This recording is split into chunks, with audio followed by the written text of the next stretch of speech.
আম বাজারে আছে আর বাড়িতে ম্যাঙ্গো মিল্কশেক খাবো না, তা কখনো হয়?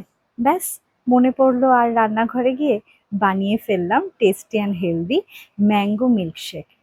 একটা আম নিয়েছি, আমের দুটো সাইড টুকরো করে কেটে নিয়েছি, আর আমের আটিটার অংশটা থেকে আমের পাল্প যেটা সেটা বের করে নিয়েছি।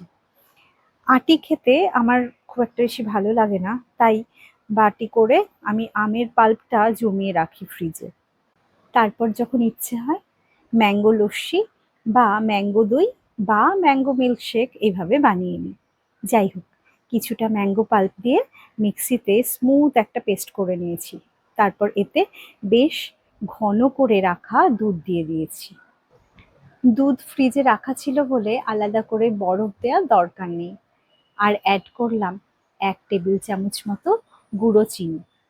এবার মিক্সিতে 30 সেকেন্ড মতো ঘুরিয়ে নিলেই রেডি ম্যাঙ্গো মিল্কশেক। এবার একটা গ্লাসে ঢেলে নিলেই হয়ে গেল। বাইরে আমি একদম লস্যি কিংবা মিল্কশেক খেতে পছন্দ করি না। একে তো হাইজিনের একটা বিষয় আছে, আর বাড়ির মতো খাঁটি তো কখনোই হবে না, আমার কেমন কেমন লাগে। তাই আমি যখন ইচ্ছে হয় তখন ম্যাঙ্গো মিল্কশেক বাড়িতেই করে নিই। তোমরা যাই বলো, বাড়ির মতো রেস্টুরেন্টে কিন্তু একেবারেই পাবে না, নেক্সট টু ইম্পসিবল।